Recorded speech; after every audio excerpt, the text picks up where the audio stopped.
نویت سنت الاعتکاف۔ پیارے پیارے اسلامی بھائیوں، جمعہ کا دن ہے اور ہر جمعے الحمدللہ جامع مسجد فیضان غوث اعظم میں جمعہ کی نماز سے پہلے ہم حاضر ہوتے ہیں۔ قرآن کی باتیں یہ ٹاپک ہوتا ہے ہمارے بیان کا۔ کچھ قرآن پاک کے بارے میں جانتے ہیں، کچھ آیتیں شامل کرتے ہیں، اس کا ترجمہ، تفسیر اور اس بارے میں کچھ پیغام قرآن سے لینے کی کوشش کرتے ہیں۔ سب سے پہلے درود پاک کی فضیلت پر مشتمل حدیث پاک، فرمان آخری نبی رسول ہاشمی صلی اللہ تعالیٰ علیہ وسلم ہے: بے شک تمہارے نام پہچان کے ساتھ مجھ پر پیش کیے جاتے ہیں، لہٰذا مجھ پر احسن یعنی بہترین الفاظ میں درود پاک پڑھو۔ یعنی پیارے آقا کی بارگاہ میں ہمارے نام کے ساتھ درود پیش کیے جاتے، تو بہترین انداز میں، اچھے انداز میں، عشق و محبت کے انداز میں ہمیں درود پاک پڑھنا چاہیے۔ کیا خوبصورت اشعار صلاۃ السلام کے ہیں نا: کعبے کے بدرالدجا تم پہ کروڑوں درود، طیبہ کے شمس الضحیٰ تم پہ کروڑوں درود، تم سے جہاں کا نظام تم پہ کروڑوں سلام، تم پہ کروڑوں ثنا تم پہ کروڑوں درود۔ تو کثرت سے درود پاک پڑھتے رہا کریں۔ اور پھر ماشاءاللہ جب جمعہ کے دن آتا ہے تو یہ اسپیشل دن ہوتا ہے، یہ خاص دن ہوتا ہے درود پاک پڑھنے کا، تو اس میں ہمیں کثرت سے درود پاک پڑھنی چاہیے۔ حدیث پاک کا مضمون ہے: جو جمعہ کے دن 200 بار درود پاک پڑھے اس کے 200 برس کے گناہ معاف کر دیے جاتے ہیں۔ آئیے مل کر درود پاک پڑھ لیں۔ صلو علی الحبیب صلی اللہ تعالی علی محمد صلی اللہ علیہ وسلم۔ آج قرآن پاک کی کون سی آیت ہے؟ آج پارہ 1 ہے، سورہ بقرہ ہے، آیت نمبر 106 اور 107۔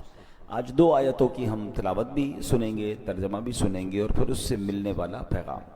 بسم اللہ الرحمن الرحیم۔ ما ننسخ من آیت او ننسها نأتی بخیر منها او مثلها الم تعلم ان اللہ علی کل شیء قدیر الم تعلم ان اللہ له ملک السماوات والارض وما لکم من دون اللہ من ولی ولا نصیر۔ آسان ترجمہ قرآن کنز العرفان۔ جب ہم کوئی آیت منسوخ کرتے ہیں یا لوگوں کو بلا دیتے ہیں تو اس سے بہتر یا اس جیسی اور آیت لے آتے ہیں۔ اے مخاطب، کیا تجھے معلوم نہیں کہ اللہ ہر شے پر قادر ہے؟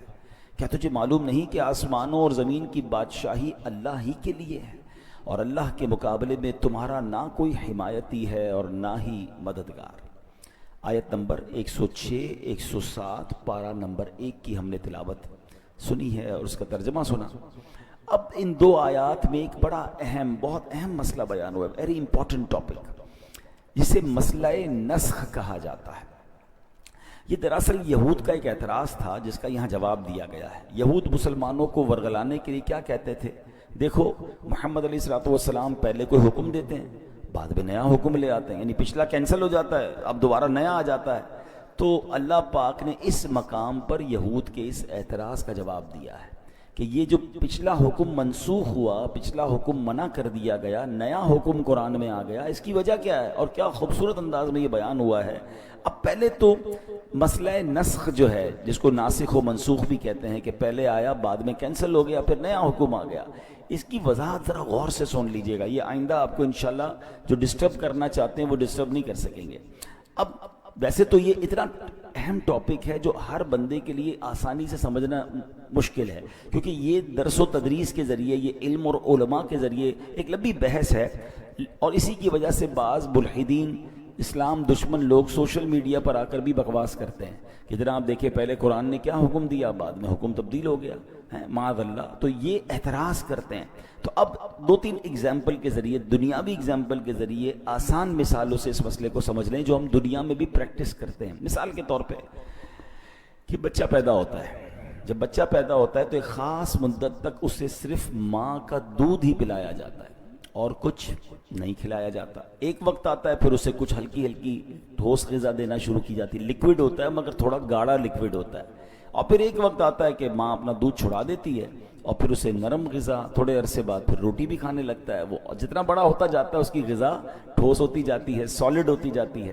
تو اب مجھے بتائیے کہ کیا اس وقت ماں کا دودھ دینا غلط تھا؟ کوئی بیوقوفی کہے گا نا کہ جناب پھر ماں کا دودھ کیوں دیا تھا، اگر اس کو آخر میں روٹی کھلانی تھی تو ماں کا دودھ نہیں دینا تھا۔ بھائی اس وقت ماں کے دودھ کی ضرورت تھی، گریجولی وہ بڑا ہوا تو نرم غذا پر آیا، اب گریجولی بڑا ہوا تو پراپر کھانے لگ گیا۔ اس وقت کی ضرورت وہ تھی، اس کے بعد ضرورت بدلتی گئی، بچہ اسٹرانگ ہوتا گیا، اس کی غذا بھی اسٹرانگ ہوتی گئی۔ بات سمجھ آ رہی ہے؟ ایک اور ایگزامپل سے سمجھیے، ہم ڈاکٹر کے پاس جاتے ہیں، ڈاکٹر ہماری طبیعت دیکھ کر کوئی دوائی دیتا ہے، کہتا ہے ایک ہفتے بعد دوبارہ آنا، ہم ہفتے بعد جاتے ہیں، کہتا ہے اب یہ دوائی بند کر دو، اب یہ دوائی شروع کر دو۔ تو کوئی بیوقوف آدمی کہتا ہے ڈاکٹر صاحب وہ دوائی پھر کیوں دی تھی، آپ نے پھر غلط تھا آپ کا فارمولہ۔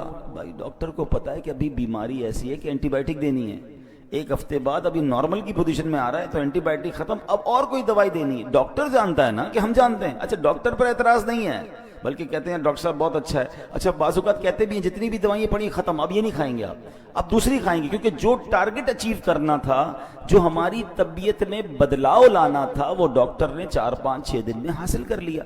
ٹھیک ہے نا؟ تو اب یہ جراثیم وہ ختم ہو گئے، بیکٹیریا ختم ہو گئے، اب وہ کسی اور طرف ہمیں لے جاتے ہیں۔ اللہ اکبر، جب ڈاکٹر کی بات سمجھ آ رہی ہے۔ اچھا اس کی بہت ساری مثالیں دی جا سکتی ہیں، لیکن میں صرف 2 ایگزامپل کے ذریعے سمجھائی جو ہم سب ایکسپیرینس کرتے ہیں۔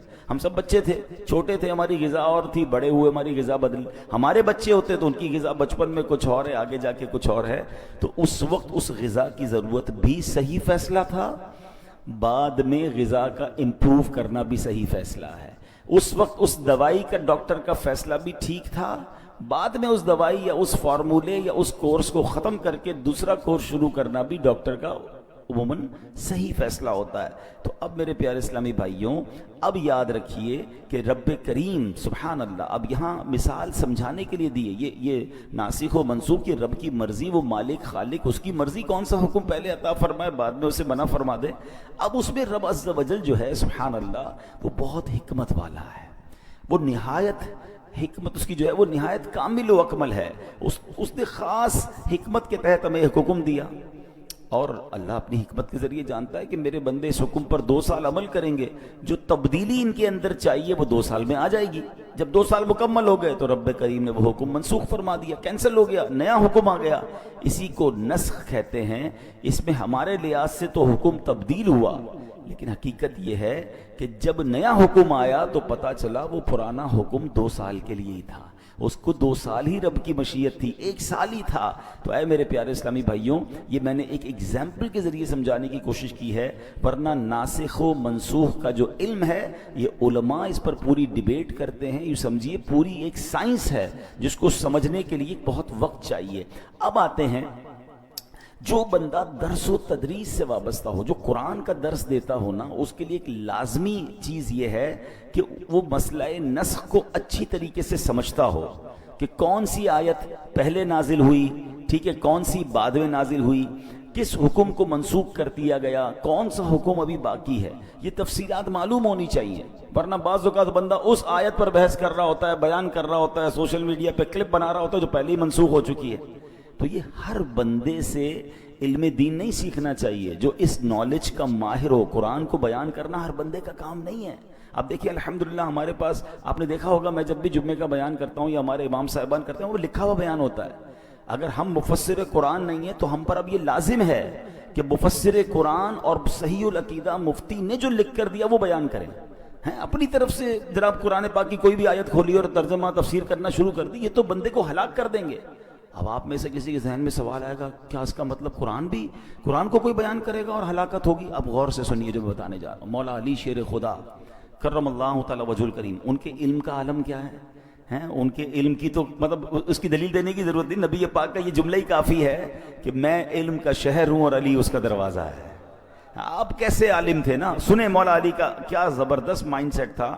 آپ مسجد میں آئے، دیکھا ایک شخص بیان کر رہا ہے، آپ اس کے پاس گئے، کیا تم قرآن کے ناسخ و منسوخ کو سمجھتے ہو؟